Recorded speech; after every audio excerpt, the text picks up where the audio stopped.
گزشتہ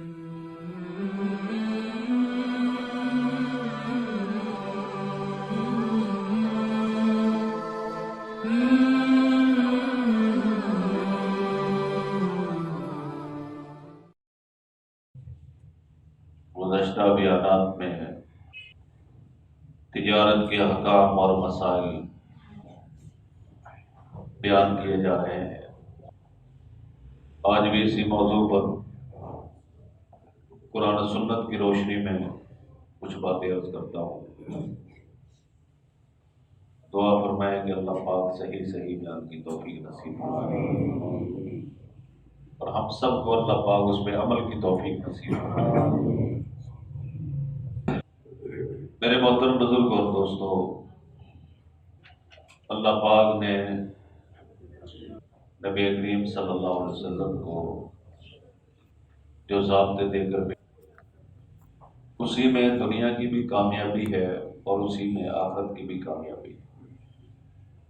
گزشتہ جمعہ کو جس آیت کی میں نے تلاوت کی تھی اس میں مقصود یہی ہے کہ تم صرف دنیا کو سامنے رکھ کے زندگی نہ گزارو، بلکہ اپنی زندگی، اپنے معاملات آخرت کو سامنے رکھ کے گزارو۔ کاروباری معاملات میں اور عام زندگی میں جھوٹ بولنا، وعدے کی خلاف ورزی کرنا، یہ بات جگہوں پہ اس طرح رچ بس گیا ہے، اس کو گناہ بھی نہیں سمجھتے بلکہ اس کو مہارت سمجھتے۔ جھوٹ بولنے کو، وعدے کی خلاف ورزی کو ایک مہارت سمجھتے ہیں۔ ایک مرتبہ نبی کریم صلی اللہ علیہ وسلم نے ارشاد فرمایا، ان التجار هم الفجار۔ آپ نے فرمایا کہ تاجر ہی فاجر ہے، تاجر ہی فاسق ہے۔ صحابہ نے عرض کیا، یا رسول اللہ صلی اللہ علیہ وسلم، اللہ تعالیٰ نے بیع کو حلال نہیں فرمایا، تو پھر بیع کرنے والے، خرید و فروخت کرنے والے خطا کار کیسے ہیں؟ اللہ فرماتے ہیں، احل اللہ البیع، اللہ تعالیٰ نے بیع کو حلال کیا ہے۔ تو جب قرآن میں اللہ نے بیع کو حلال کیا تو یا رسول اللہ صلی اللہ علیہ وسلم اس بات کو ہمیں سمجھا دیں کہ تاجر فاجر کیسے ہیں، ان کو خطا کار کہنے کی کیا وجہ ہے، انہیں فاسق کہنے کی کیا وجہ ہے؟ تو نبی کریم صلی اللہ علیہ وسلم نے فرمایا، بلا لیکنہم یحلفون فیاسمون ویحدثون فیکذبون۔ فرمایا کہ ہاں، بیع تو حلال ہے، خرید و فروخت تو حلال ہے۔ حضرت صلی اللہ علیہ وسلم نے فرمایا کہ بیع، خرید و فروخت تو حلال ہے، لیکن اس میں فجور کیسے آتا ہے، فسق کیسے آتا ہے؟ فرمایا کہ تاجر قسمیں کھاتے ہیں اور گناہ گار ہوتے ہیں، اور تاجر جب بات کرتے ہیں تو جھوٹ بولتے ہیں، اس لیے جو تاجر ہیں ان کو فاجر کہا۔ اور ایک حدیث میں ہے، التجار یحشرون یوم القیامۃ فجارا، قیامت کے دن تاجروں کو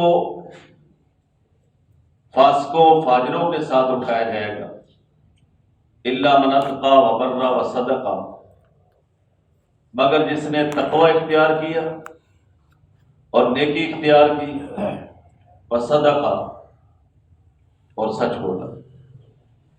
تو جھوٹ کسی بھی شعبے کے اندر ہو، وہ اتنا بدبودار ہوتا ہے کہ نبی کریم صلی اللہ علیہ وسلم نے فرمایا، اذا كذب العبد تباعد عنه الملك میلا من نظر ما جاء به۔ آپ صلی اللہ علیہ وسلم نے فرمایا کہ جب آدمی جھوٹ بولتا ہے تو اس کی بو کی وجہ سے، اس جھوٹ کی بدبو کی وجہ سے جو اس نے بولا ہے، تو رحمت کا فرشتہ اس سے 1 میل دور چلا جاتا ہے، یعنی وہ جھوٹ کی بدبو جو ہے برداشت نہیں کر سکتا جو اللہ کی رحمت کا فرشتہ ہے۔ نبی کریم صلی اللہ علیہ وسلم سے ایک موقع پر موطا امام مالک میں حدیث ہے، مومن کے بارے میں سوالات کیے گئے کہ یا رسول اللہ مومن میں یہ جو ہے کمی ہو سکتی ہے، آپ نے فرمایا ہو سکتی ہے۔ مثلا آپ سے پوچھا کہ یا رسول اللہ مومن بزدل ہو سکتا ہے، آپ نے فرمایا ہو سکتا ہے۔ اس طرح کو اور سوالات کیے، پھر پوچھا یا رسول اللہ صلی اللہ علیہ وسلم مومن جھوٹا ہو سکتا ہے کہ مومن ہو اور جھوٹ بولے؟ فرمایا کہ مومن جھوٹا نہیں ہو سکتا۔ مومن کی صفت یہ ہے کہ مومن سچا ہوگا، مومن جھوٹا نہیں ہو سکتا۔ بزدل ہو سکتا ہے، بخیل ہو سکتا ہے، اور اس میں خامیاں ہو سکتی ہیں، لیکن مومن ہو اور جھوٹا ہو، آپ علیہ السلام نے فرمایا یہ نہیں ہو سکتا۔ اللہ پاک ارشاد فرماتے ہیں یا ایھا الذین آمنوا اتقوا اللہ، اے ایمان والو اللہ سے ڈرو، وکونوا مع الصادقین، اور سچے لوگوں کے ساتھ ہو جاؤ۔ جو لوگ سچ بولتے ہیں ان کے ساتھ اپنا تعلق بناؤ، ان کے ساتھ اٹھا بیٹھا کرو۔ اور فرمایا کہ ان الصدق ینجی والکذب یہلک، سچ ہی نجات دیتا ہے اور جھوٹ جو ہے وہ برباد کرتا ہے۔ آپ نے حضرت شیخ عبد القادر جیلانی رحمت اللہ علیہ کا مشہور واقعہ سنا ہوگا۔ اتنا بڑا مقام اللہ نے عطا کیا، تو بچپن میں ایک قافلے کے ساتھ جا رہے تھے، تو ڈاکوں کا گروہ آ گیا اور انہوں نے قافلے والوں کو پکڑ لیا۔ اب حضرت شیخ عبد القادر جیلانی رحمت اللہ علیہ نے جو ان کی والدہ نے پیسے دیے تھے وہ اندر کی جیب میں سلے ہوئے تھے، اور ڈاکوں کو پتہ ہی نہیں چلا کہ اس بچے کے پاس بھی پیسے ہیں۔ تو اس سے پوچھا بیٹا تمہارے پاس کوئی پیسے ہیں؟ فرمایا ہیں، میرے جو ہے اندر والی جیب میں سلے ہوئے ہیں۔ اچھا بیٹا تم نے سچ کیوں بولا؟ ڈاکوں نے پوچھا۔ کہا میری ماں نے کہا تھا بیٹا جھوٹ نہیں بولنا، جھوٹ نہیں بولنا۔ تو ایسا اس کلمے کا ڈاکوں پہ اثر ہوا کہ ایک چھوٹا سا بچہ ماں کی اتنی مانتا ہے اور ہم خدا کی بھی نہیں مانتے۔ سارے ڈاکو توبہ طائب ہو گئے۔ اسی طرح دارالعلوم دیوبند کے ایک بزرگ تھے مولانا مظفر حسین کاندھلوی رحمت اللہ علیہ، یہ کسی سفر میں تھے اور گھر کی عورتیں بھی ان کے ساتھ تھیں، تو راستے میں ڈاکو آ گئے۔ انہوں نے ڈاکوں سے کہا کہ دیکھو تمہارا مقصد ہے پیسے، سونا، زیورات، وہ میں تمہیں لا دیتا ہوں، ہماری باپردہ عورتیں ہیں، تم ان کے خود تلاشی نہیں لے گی۔ ڈاکوں نے کہا ٹھیک۔ تو مولانا صاحب نے سارے زیورات کو اکٹھا کیا، پیسہ جمع کیا اور جا کے جو ہے وہ ڈاکوں کو دے دیا۔ ڈاکوں نے کہا ٹھیک ہے میاں جی، وہ چلے گئے۔ جب واپس آئے تو پتا چلا کہ ایک بچی نے کوئی چھلا جو ہے نا وہ چھپا لیا تھا، انگوٹھی کوئی چھوٹی سی نا، اس نے نہیں دی۔ ان کو پتا چلا تو کہا بیٹی میں نے تو ان سے وعدہ کیا تھا کہ میں تمہیں سارا زیور لا کے دوں گا، تو یہ تو میرے وعدے کے خلاف ہوگا۔ تو وہ چھوٹی سی جو انگوٹھی تھی وہ بھی لے لی اور ڈاکوں کے پیچھے چلے گئے۔ ان کو آواز دی کہ بھائی یہ تو جو ہے نا ایک چھلا رہ گیا تھا غلطی سے، تو یہ جو ہے نا یہ تم لے لو۔ اللہ نے ایسا ان پہ اثر ڈالا کہ سارے ڈاکو جو ہے توبہ طائب ہو، توبہ کر۔ اسی طرح ہندوستان میں جب یہ پاکستان نہیں بنا تھا تو ایک جھگڑا ہو گیا ہندوؤں کا اور مسلمانوں کا. ایک مسجد تھی، اس کے ساتھ کچھ اور جگہ تھی، وہ جگہ بھی مسجد کے اندر شامل ہو چکی تھی. اب اس جگہ پر جھگڑا پڑ گیا ہندوؤں کا اور مسلمانوں کا. ہندو کہنے لگے یہ جگہ ہماری ہے. یہ جب نمازی زیادہ ہو گئے تو مسلمانوں نے آگے بھی سبیں بچھا لی، تو ہم نے نہیں روکا. تو مسلمان کہنے لگے نہیں ہماری. معاملہ چلتے چلتے عدالت میں آ گیا. تو عدالت کا جو جج تھا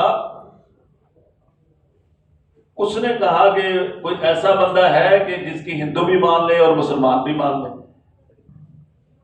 نہیں تو یہ تو جب ہندو مسلمانوں کے فسادات ہوتے ہیں تو یہ تو چھوٹی سی جگہ کیا، یہ تو بستیوں کی بستیاں جل جاتی ہیں، شہر ویران ہو جاتے ہیں. اور معاملہ بھی مسجد کا تھا. تو انہوں نے کہا کہ ہاں ایک یہاں پہ بزرگ ہے، غالباً یہی تھے مولانا مظفر حسین کاندھلوی رحمۃ اللہ علیہ، اس کے اوپر ہندو مسلمان اتفاق کر سکتے ہیں. ان کو جج نے بلایا تو مولانا صاحب نے کہا کہ میں انگریز کی عدالت میں نہیں آ سکتا. انہوں نے اتنے ظلم کیے مسلمانوں پہ، میں ایسے جج کا چہرہ بھی نہیں دیکھنا چاہتا. ان سے کہا کہ حضرت اتنا بڑا معاملہ ہو سکتا ہے، اللہ جانے کتنے مسلمان مریں گے، کتنے ہندو مریں گے، تو آپ جو ہے نا آ کے گواہی دے دیں. خیر انہوں نے ساری تحقیق تفتیش کی اور جج جو ہے ان کے پیچھے بیٹھا تھا، چہرہ انہوں نے اس کا نہیں دیکھا.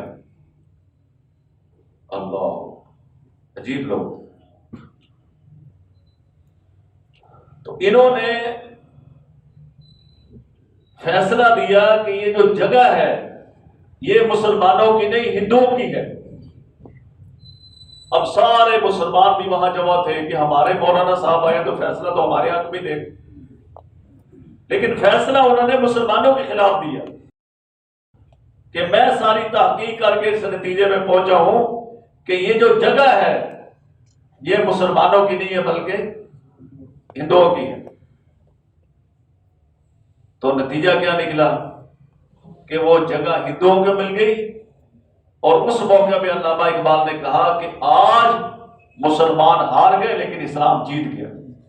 20 ہندوؤں نے کلمہ پڑھ کے مسلمان ہو گئے.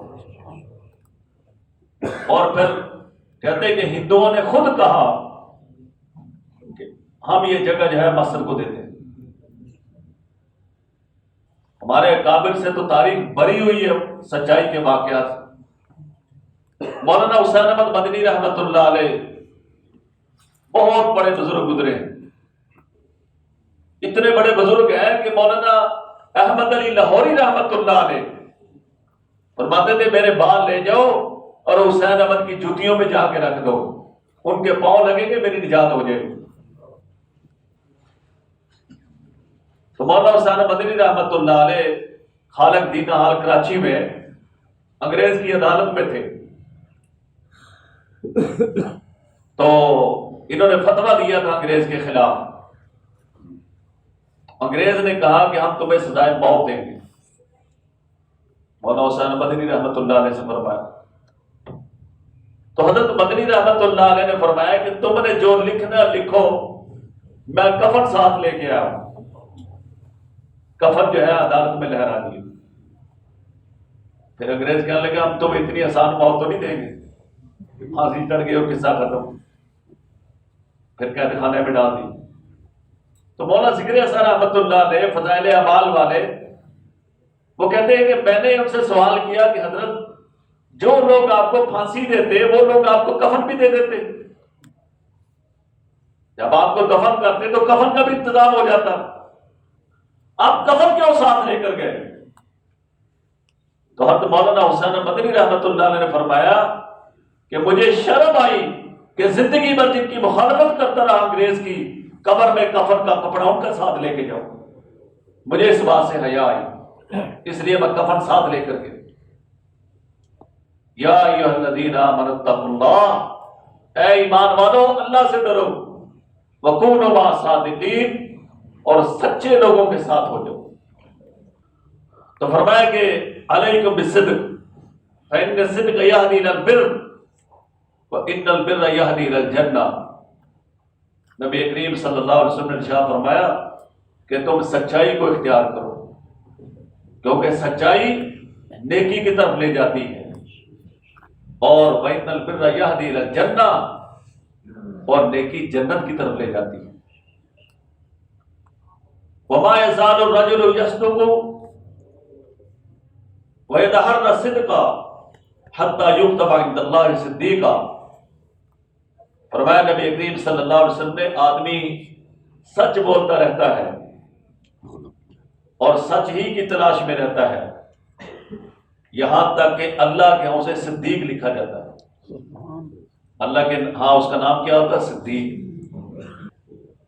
فرمایا کہ تم پر سچائی لازم ہے، کیونکہ سچائی جو ہے وہ لے جاتی ہے نیکی کی طرف، اور نیکیاں لے جاتی ہے جنت کی طرف۔ اور آدمی سچ بولتا رہتا ہے اور سچ کا متلاشی رہتا ہے، یہاں تک کہ اللہ کے اسے کیا کہتے ہیں؟ صدیق کہتے ہیں۔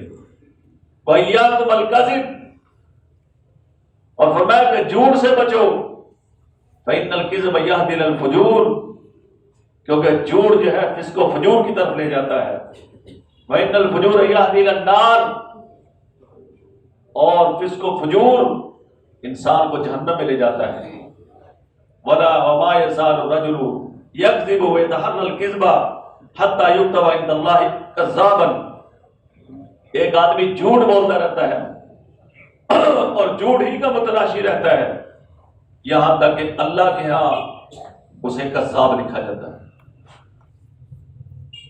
اور آپ علیہ السلام نے فرمایا کہ میں نے خواب میں دیکھا کہ دو فرشتے آپ کو آسمان پر لے گئے، تو وہاں میں نے دو آدمیوں کو دیکھا، ایک کھڑا ہوا ہے دوسرا بیٹھا ہوا ہے۔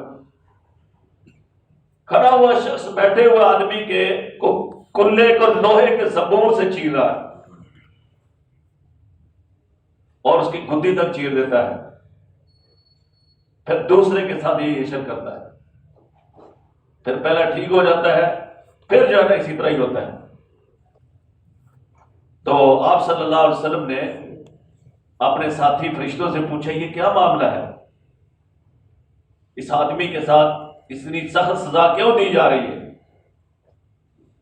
تو فرمایا کہ اس شخص نے ایسا جھوٹ بولا کہ وہ اس سے نقل ہو کر دنیا میں پہنچ گیا، لہذا اس کے ساتھ قیامت تک یہی معاملہ ہوتا رہے۔ اور نبی کریم صلی اللہ علیہ وسلم نے فرمایا وَيْلٌ لِمَن يُحَدِّثُ وَيَكْذِبُ لِيُضْحِكَ بِهِ الْقَوْمَ وَيْلٌ لَهُ وَيْلٌ لَهُ۔ آپ صلی اللہ علیہ وسلم نے ارشاد فرمایا کہ جو شخص لوگوں کو ہنسانے کے لیے جھوٹ بولتا ہے، جھوٹ بول رہا ہے کہ لوگ ہنسیں، تو فرمایا کہ اس کے لیے بربادی ہے، اس کے لیے بربادی، یعنی لوگوں کو ہنسانے کے لیے وہ شخص اپنی آخرت خراب کر رہا ہے۔ تو فرمایا کہ ویل لہ ویل لہ، اس آدمی کی جو ہے اس کے لیے بربادی ہے، اس کے لیے تباہی ہے، اس کے لیے ہلاکت ہے۔ اور ایک حدیث میں فرمایا کہ کبرت خیانتا ان تحدث اخاک حدیثا هو لك به مصدق وانت به کاذب۔ آپ صلی اللہ علیہ وسلم نے فرمایا کہ یہ بڑی خیانت ہے کہ تو اپنے بھائی سے ایسی گفتگو کرے جس میں وہ تجھے سچا سمجھتا ہے حالانکہ تو اسے جھوٹ بول رہا ہے۔ ایک آدمی اعتماد کرتے ہوئے کسی پر کوئی بات پوچھتا ہے اور سمجھتا ہے کہ یہ آدمی میرے ساتھ سچ بولے گا، لیکن وہ آدمی اس سے جھوٹ بول رہا ہے۔ فرمایا کہ یہ بہت بڑی خیانت ہے، یہ بڑی خیانت ہے۔ اور ایک حدیث میں نبی کریم صلی اللہ علیہ وسلم نے ارشاد فرمایا کہ 3 قسم کے لوگ ہیں کہ قیامت کے دن نہ تو اللہ ان سے بات کریں گے اور نہ ہی اللہ رب العزت ان کی طرف نظر رحمت سے دیکھیں گے، اور نہ ہی اللہ پاک ان کو پاک کریں گے، نہ ان سے کلام کریں گے، نہ رحمت سے دیکھیں گے، اور نہ ان کو پاک کریں گے۔ وہ تین آدمی ہیں، المسبل والمنان والمنفق صلتہ بالحلف الکاذب۔ فرمایا کہ ایک وہ شخص جو مسلم شریف کے اندر بھی روایت موجود ہے کہ جو ٹخنوں سے نیچے شلوار یا تہمد لٹکاتا ہے، اللہ اس پہ اتنا غصہ کرتے ہیں کہ نہ اللہ اس سے بات کریں گے، نہ اس کو نظر رحمت سے دیکھیں گے، اور نہ اس کو پاک کریں گے۔ اور دوسرا فرمایا والمنان، احسان جتانے والا، کسی پر کوئی نیکی کر دی، اب اس کو ہضم نہیں ہو رہی، اس کو جو ہے نا احسان جتا رہا ہے۔ میں سو رہا تھا کہ یہ جو نیکی کر کے احسان جتلاتے ہیں نا، ان کی مثال مرغی کی ہے۔ مرغی انڈا دے دیتی ہے، پھر کٹ کٹ کٹا کر کے پورے گھر کو سر پہ اٹھا لیتی۔ اسی طرح منان جو نیکی کر لیتا ہے اور پھر اسے ہضم نہیں ہوتی، دنیا کو بتاتا پھرتا ہے کہ یہ مسجد کی ٹوٹی میں نے لگائی تھی، اور وہ موٹر جو ہے نا وہ ابا جی لگوا گئے تھے۔ المسبل والمنان والمنفق صلتہ بالحلف الکاذب۔ اور تیسرا وہ شخص جو اپنا سودا، اپنا سامان بیچتا ہے جھوٹی قسمیں کھا۔ ایسے آدمیوں کو تین سزائیں قیامت کے دن ملے گی۔ نمبر ایک، اللہ پاک ان کی طرف نظر رحمت سے نہیں دیکھیں گے۔ نمبر دو، اللہ ان سے کلام نہیں کریں گے، یعنی شفقت والا کلام نہیں ہوگا، رحمت والا کلام نہیں ہوگا، اور اللہ پاک ان کو پاک بھی نہیں کریں گے۔ ایک مسبل، دوسرا منان، اور تیسرا جو اپنا سامان بیچتا ہے بالحلف الکاذب، جھوٹی قسمیں کھا کے، یعنی اللہ کا واسطہ درمیان میں لاتا ہے دنیا کمانے کے لیے۔ فرمایا کہ تحروا الصدق وَإِن رَأَيْتُمْ أَنَّ الْحَلَقَةَ فِيهِ فَإِنَّ فِيهِ النَّجَاةَ۔ اللہ اکبر۔ نبی کریم صلی اللہ علیہ وسلم نے فرمایا کہ سچ کو تلاش کرو، اگرچہ تمہیں اس میں ہلاکت نظر آتی ہے، فرمایا کہ اصل یہ ہے کہ نجات اسی میں۔ تمہیں نظر آ رہا ہے کہ میں سچ بولوں گا یا سچ بات کروں گا تو میں برباد ہو جاؤں گا، ہلاک ہو جاؤں گا، چاہے تمہیں ہلاکت نظر آتی ہے، لیکن یاد رکھو اللہ کے ہاں نجات اسی میں۔ حضرت عبداللہ بن عامر رضی اللہ عنہ سے روایت ہے، فرماتے ہیں کہ حضرت صلی اللہ علیہ وسلم ہمارے مکان پر تشریف لائے، تو میری والدہ نے ایسے مٹھی بند کی اور کہا کہ ادھر آؤ میں تمہیں چیز دیتی ہوں۔ تو جیسے مائیں بچوں کو اپنے پاس بلانے کے لیے ایسا کرتی ہیں،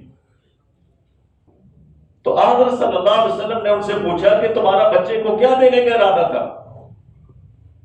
اس نے کہا کہ یا رسول اللہ صلی اللہ علیہ وسلم، میں نے اس کے لیے کھجور دینے کا میں نے ارادہ کیا، میں اس کو کھجور دینا چاہ رہی تھی۔ تو آپ صلی اللہ علیہ وسلم نے ارشاد فرمایا اگر تم اسے کھجور نہ دیتی تو تمہارے نامہ اعمال میں ایک جھوٹ لکھا جاتا، ایک جھوٹ لکھا جاتا۔ نبی کریم صلی اللہ علیہ وسلم نے ارشاد فرمایا آیت المنافق کی ثلاث، منافق کی تین علامتیں ہیں، تین نشانیاں ہیں۔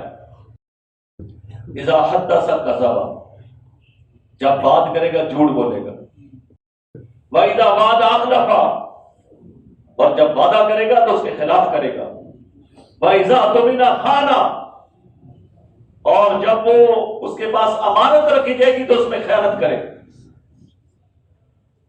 تو جھوٹ کسی بھی قوم اور معاشرے کے لیے بہت بڑی ہلاکت اور تباہی ہے،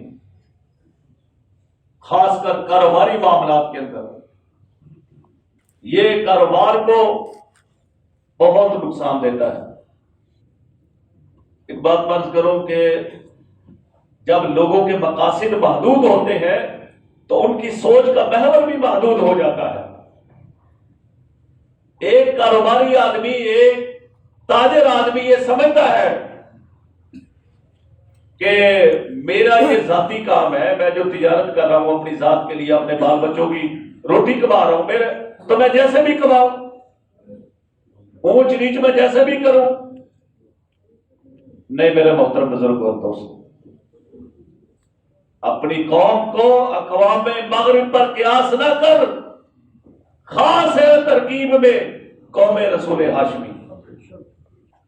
اور پھر اس سے بھی بڑھ کر کیا ہے کہ ہم یہ سمجھنا شروع ہو گئے کہ جھوٹ کے بغیر بزنس ہو ہی نہیں سکتا، کاروبار چل ہی نہیں سکتا. تھوڑا سا ہم غور کر لیں کہ جن امریکہ کی، جرمن کی ہم مثالیں دیتے ہیں، کیا وہ اپنا کاروبار جھوٹ سے کر رہے ہیں؟ تھوڑا سا یہ سوچ لیں. چلو قرآن ہمارے سامنے نہیں ہے، حدیث میں ہم نہیں چلنا چاہتے نعوذ باللہ، تو جن لوگوں کو ہم اپنا آج کل آئیڈیل مانتے ہیں، ان کا جو دنیا میں بزنس پھیل چکا ہے، کیا انہوں نے جھوٹ سے ملایا؟ ایک بزرگ نے بڑی عجیب بات فرمائی. فرمایا کہ ہم کہتے ہیں دین پر عمل کریں گے تو آخرت بنے گی، اور آخرت ہے کیا؟ کبھی نہ ختم ہونے والی، اس کی نعمتیں ہمیشہ کی، جس کو کبھی زوال ہی نہیں ہے، ہمیشہ ہمیشہ کی زندگی بن جائے گی اگر دین پر چلے گی. تو دین پر چلنے سے اتنی بڑی زندگی بن جائے گی، یہ چند دنوں کی دنیا کی زندگی نہیں بنے گی. جس دین پر چلنے سے آخرت بنے گی، اسی دین پر چلنے سے دنیا بھی بنے گی. فرمایا کہ منافق کی 3 علامتیں ہیں، اور ایک حدیث میں چوتھی کا بھی اضافہ ہے. نمبر 1 نشانی کیا ہے؟ اذا حدث کذب، جب بات کرتا ہے تو جھوٹ بولتا ہے. آج سے انشاءاللہ ہم ارادہ کریں کہ ہم اپنے تمام معاملات کو جھوٹ سے پاک رکھیں گے، پاک رکھیں گے نا انشاءاللہ. اور دوسرا میرے بھائیوں، میں آپ کو بتاؤں کہ جس مال پہ ہم ناز کر رہے ہیں، تکبر اور فخر کر رہے ہیں، یقین کریں کہ ہم اس کے چوکیدار ہیں. آج سانس نکل جائے نا، سب غیروں کا ہے. اپنا تو وہ ہے جو کھا لیا، جو پہن لیا، جو اللہ کے راستے میں خیرات کر دیا، اپنا وہی ہے. ہم تو دوسروں کے مال کے چوکیدار ہیں، اور اس کے لیے ہم نہ سچ کو دیکھتے نہ غلط کو دیکھتے. یہ منافق کی علامت ہے کہ اذا حدث کذب، جب بات کرتا ہے تو جھوٹ بولتا ہے. اور میں یہ عرض کرتا رہتا ہوں کہ ہم لوگوں نے تجارت سے سچ کو ختم کیا، جھوٹ کو رواج دیا. آج اس کا نتیجہ کیا ہے؟ امت مسلمہ بحیثیت مجموعی یہود و نصارہ کی غلام بن گئی تجارت کے حوالے سے. آج بازار میں تلاش کریں، ہم جو چیزیں بیچ رہے ہیں ہماری کون سی ہیں؟ ہماری کس انڈسٹری میں وہ چیزیں تیار ہو رہی ہیں؟ غیروں کی چیزیں لا کے بیچ رہے ہیں اور وہاں بیٹھے ان کو پرافٹ اور جو نا نفع پہنچا رہے ہیں. یہ نقصان ہوگا. انہوں نے سچائی کو اختیار کیا، آج دنیا کی منڈیاں ان کے قبضے میں. تو کیا سچ بولنے سے اگر وہ ترقی کر سکتے ہیں تو مسلمان ترقی نہیں کرے گا؟ تو منافق کی علامت فرمائی کہ اذا حدث کذب، جب بات کرتا ہے جھوٹ بولتا ہے. بس یہ حدیث مکمل کر کے میں، اور فرمایا کہ وَإِذَا بَعْدَ أَخْلَفَ، اور جب وعدہ کرتا ہے تو وعدے کی خلاف ورزی کرتا ہے. آج کل خلاف ورزی کیسے ہوتی ہے؟ اچھا جی ہفتے کو آگے پیمنٹ لے لینا، ہفتے کو موبائل ہی بند ہو جائے، نمبر بن جا رہا. اچھا آپ آگے ہو، چلو یار منگل کو آ جانا. کتنا دل دکھتا ہے. ہو سکتا ہے اس کے پاس کوئی اور سورس نہ ہو، کوئی اور ذریعہ نہ ہو، وہ کتنی امیدیں لے کے آیا ہے تمہارے وعدے پر. ہو سکتا ہے وہ اور کتنے لوگوں سے وعدہ کر کے آیا. کسی مظلوم کی ہاں سے بچو. یحییٰ برمکی، جعفر برمکی، یہ بڑے اپنے دور میں بہت بڑے جو ہے نا یہ کرو فر والے وزیر اعظم گزرے ہیں عباسی دور میں. تو پھر ایک وقت میں ایسا بھی آیا کہ ان کو جیل میں ڈال دیا گیا، سارا کرو فر ختم ہو گیا. تو ایک دن ان میں سے ایک بیٹے نے اپنے باپ سے کہا، ابا جی کیا بات ہے کہ ہماری اتنی شان و شوکت تھی، ہم اتنی بڑی سلطنت کے وزیر اعظم تھے، اور آج ہم جیلوں میں دھکے کھا رہے ہیں. اس کی کیا وجہ؟ تو اس کے باپ نے عجیب جواب دیا، فرمایا بیٹا لگتا ہے کسی مظلوم کی آہ نے عرش کو ہلا دیا، کسی مظلوم کی آہ نے عرش کو ہلا دیا ہے جو یہ حالات ہم پہ آ گئے ہیں۔ تو یہ جس کے ساتھ ہم وعدہ کرتے ہیں اور ہم اس کو وعدے پر اس کا جو وعدہ اس کو پورا نہیں کرتے، تو کیا خیال ہے جاتے ہوئے ہمیں دعائیں دے کے جائے گا، ہمارے لیے ہاتھ اٹھائے کے دعائیں کرتے جائے گا کہ آپ نے بڑا اچھا کیا، ہمیں مجھے بلایا تھا اور جو ہے کچھ بھی نہیں دیا۔ اور حدیث میں آتا مثل الغنی ظلم، غنی آدمی کا پیسے موجود ہے پھر بھی نہیں دیتا، حدیث میں آتا ہے یہ ظالم ہے، یہ ظلم کر رہا۔ اور دوسرا منافق کی علامت وَإِذَا وَعَدَ أَخْلَفَ، اور تیسری وَإِذَا اؤْتُمِنَ خَانَ، جب اس کے پاس امانت رکھی جاتی ہے تو اس میں خیانت کرتا ہے، یہ بھی منافق کی علامتیں ہیں۔ اور چوتھا فرمائے وَإِذَا خَاصَمَ فَجَرَ، منافق کی چوتھی علامت یہ ہے کہ جب جھگڑا کرتا ہے تو گالیاں دیتا ہے۔